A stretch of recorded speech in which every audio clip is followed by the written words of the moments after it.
اور حدیث کے لفظ ہیں، مفہوم اس کا یہ ہے کہ اگر کوئی بندہ اللہ کے خوف سے، اس کے ڈر سے رو پڑتا ہے اور اس کے پلکوں کے گوشے اس نکلے ہوئے پانی سے تر ہو جاتے ہیں، قیامت کے دن وہ بال جن کی جڑیں خوف خدا سے نکلنے والے پانی کی وجہ سے تر ہوئی تھی، اگر اس شخص کو جہنم کا حکم ہو گیا تو وہ بال کھڑے ہو جائیں گے، مالک یا اسے جنت دے یا ہمیں نکال لے۔ اور اللہ تو کریم ہے، وہ بالوں کو تو نہیں نکالے گا، وہ ان بالوں کی سفارش پر جن کی جڑوں کو خوف خدا سے نکلنے والے پانی نے تر کیا، اس گناہگار کو جنت عطا فرما دے گا۔ کتنا کریم ہے وہ مالک، کتنا رحم کرنے والا ہے وہ مالک اپنے بندوں پہ۔ ہم ہی بد نصیب ٹھہرے کہ اس کی چوکھٹ پہ حاضر نہ ہوئے، آتے تو صحیح، دامن پھیلاتے تو صحیح، صدا لگاتے تو صحیح، اس کی رحمت کو آواز تو دیتے۔ ہمارے دامن جتنے مرضی لتھڑے ہوئے تھے، ہم ان گندے دامن لے کر، گناہوں سے بھرے ہوئے اپنے دامن لے کر آ جاتے۔ یہ بادشاہ کا در تو نہیں تھا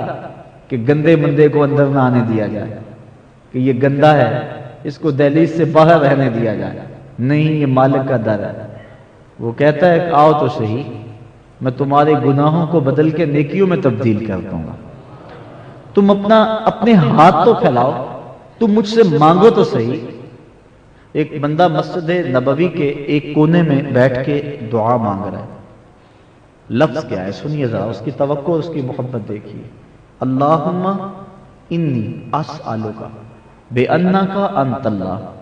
لا الہ الا انت احد الصمد الذی لم یلد ولم یولد ولم یکن لہ کفوا احد۔ اے اللہ، میں تجھ سے اس لیے مانگ رہا ہوں کہ تو میرا اللہ ہے۔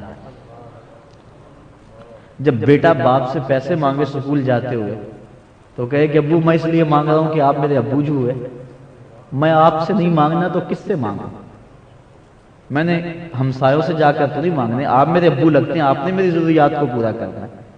تو وہ کیا کہہ رہا ہے؟ اے اللہ، میں تجھ سے اس لیے مانگ رہا ہوں کہ تو میرا اللہ جو ہے، لا الہ الا انت، تیرے علاوہ کوئی ہے بھی تو نہیں نا، کوئی در بھی تو نہیں کہ جس در پہ جاؤں، کوئی چوکھٹ بھی تو نہیں جس چوکھٹ پہ جاؤں۔ یہ دعا مانگ رہا ہے۔ حضور علیہ السلام نے اس دعا کو، اس کے لہجے کو، اس کے انداز محبت کو سنا، اس کی التجاؤں کے انداز کو سنا، اور ایک صحابی کو کہا وہ جو کونے میں دعا مانگ رہے ہیں اسے جا کے بشارت دے دو تمہاری دعا اللہ نے قبول فرما لی۔ آج ہم نے دعا مانگنی اور رو رو کے دعا مانگنی۔ میرے بزرگوار فرمایا کرتے ہیں، بزرگ تھے، ان کی عادت میں سخاوت رچی بسی تھی، اور ہر جو اللہ والا ہوتا ہے اس کی طبیعت میں سخاوت گندی ہوئی ہوتی ہے، بخل نہیں ہوتا اس کی فطرت۔ اپنے پیار کرنے والوں کے ساتھ، اپنے محبت کرنے والوں کے ساتھ وہ اپنی استطاعت کے مطابق اچھا ذہن سخاوت والا رکھتا ہے، اور فقیر کا یہی مزاج ہے کہ میرے ڈیرے سے لوگ لنگر کھاتے رہے، روح کا لنگر بھی لیتے رہے اور جسم کا لنگر بھی چلتا رہے، یہ اس کی آرزو ہوتی ہے۔ اٹ کھڑکے دکڑ بجے تتا ہوئے چلہ، آن فقیر کھا کھا جاون راضی ہوئے بلہ۔ فقیر اس میں راضی ہوتا ہے کہ میرے آستانے سے لوگوں کو فیض، روشنی، نور ملتا رہے، ان کا پیٹ بھی بھرتا رہے، ان کا دل بھی پرنور ہوتا رہے، ان کا دماغ بھی مصفا ہوتا رہے، یہ آنا جانا لوگوں کا لگا رہے، محبت کے سلسلے چلتے رہے۔ تو وہ بزرگ قرض لے کر بھی جو لوگوں کی مدد کرتے، ان کی معاونت کرتے اور ان کی خوراک کا انتظام کرتے۔ اب ایک بندے سے قرض لے لیا ہو اور وعدے پر بندہ نہ دے سکے تو پھر دوبارہ قرض چاہیے تو اس سے نہیں مانگتا، کسی اور سے مانگتا، پھر کسی اور سے، پھر اور سے، حتیٰ کہ بہت سارے لوگوں کے مقروض ہو گئے۔ بابا جی کا جب وقت آخر آیا، حالات ایسے پیدا ہوئے کہ محسوس ہوا کہ اب بس انتقال ہی کرنا چاہیں گے، تو جو قرض خواہ تھے وہ دروازے پہ آ بیٹھے کہ ہمارا قرض تو چکا جاؤ۔ اب وہ لائنیں لگ گئی قرض خواہوں کی، اب بابا جی کو یہی فکر ہونی چاہیے کہ اب یہ قرض کہاں سے دوں، لیکن یہ فکر نہیں ہے۔ فکر یہ ہے کہ یہ اتنے بندے میرے مہمان آئے ہیں، ان کو کھلاؤں کیا؟ میں تو پہلے اتنا مقروض ہوں اور اب قرض دینے والا کو نہیں رہا، تو ان کو کھلاؤں کہاں، یہ فکر لگی ہوئی ہے۔ اچانک ایک چھوٹا سا بچہ ہاتھ میں تھالی پکڑی ہوئی ہے، اس کے اوپر اس نے مٹھائی پتیسا یا جو بھی اس دور کے مطابق تھا بیچتا وہ آواز لگاتا جہاں بابا جی کا ڈیرا تھا قریب سے گزرنے لگا، بابا جی کے کانوں میں آواز پڑی، خادم کو کہا اسے بلاؤ، بلایا گیا، کہا بیٹا کیا بیچتے ہو؟ کہا یہ ہے بابا جی۔ کہا یہ میرے مہمان ہیں، ان کو کھلا دو، تمہیں میں پیسے دے دیتا ہوں، تم بل بتاؤ کتنا ہے۔ اس نے شکر کیا کہ میں نے شام تک بیچنا تھا، یہ 10 منٹ میں میرا سودا ختم ہو گیا۔ اس نے جلدی وہ سب جتنے بھی مہمان تھے بابا جی کے، اس کو وہ مٹھائی پتیسا جو بھی تھا پیش کر دیا اور بل پیش کیا، کتنے پیسے بن گئے ہیں۔ ہمارا بیٹا بیٹھ جاؤ، بیٹھ گیا کہ ابھی کوئی ساتھی کو بھیجتے ہیں کہیں سے،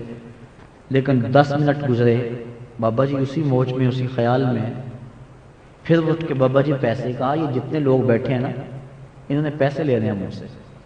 اور تو بھی ان کی فہرست میں ہے، جب ان کو دوں گا تجھے بھی دے دوں گا۔ جب بچے نے یہ سمجھا تو بچے نے رونا شروع کر دیا، کہنے لگا مجھے تو پیسے چاہیے، میرے گھر کا چولہا تو اسی کمائی سے جلتا ہے، میری بیوہ ماں مجھے یہی پتیسا بنا کے دیتی اور میں اس کو بیچتا ہوں گلیوں اور بازاروں میں، اور شام کو ہمارے گھر ہنڈیا اسی سے پکتی ہے، اور آپ مجھے ان کے ساتھ نتھی کر رہے ہیں، یہ سیٹ لوگ ہوں گے، یہ 2 دن بھی بیٹھ کر کوئی بات نہیں، مجھے تو اپنے گھر کے لیے اپنی خوراک کے لیے پیسے چاہیے۔ بابا جی کہا کہ میرے پاس تو نہیں ہے، بس اللہ سبب پیدا کر دیتا ہے، تم بیٹھ جاؤ بیٹا ان کے ساتھ، تمہیں بھی مل جاؤ گے۔ بچے نے رونا شروع کر دیا۔ جب بچہ رویا تو ایک شخص تھیلیاں اشرفیوں کی اٹھائے ہوئے بابا جی کے پاس آیا، کہا حضور یہ نظر ہے، نذرانہ ہے، قبول کیجئے۔ بزرگوں نے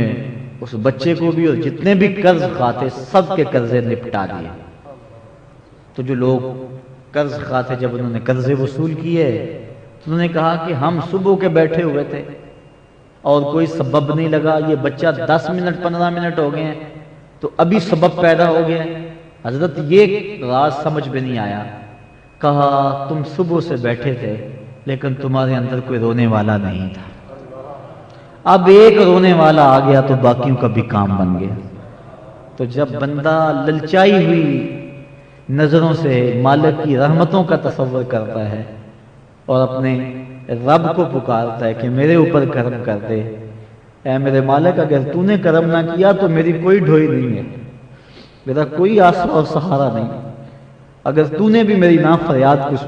فریاد کو سنا تو کون میری فریاد کو سنے گا، میری مدد کو کون پہنچے گا۔ تو جب بندہ ڈر جاتا ہے اور اپنے مالک کی طرف سے حقیقی طور پہ رجوع کر دیتا ہے تو پھر مالک کرم کرتے ہوئے دیر نہیں لگاتا، اس کی آنکھ سے آنسو ٹپک کے ابھی زمین پر نہیں گرتے کہ اللہ گناہوں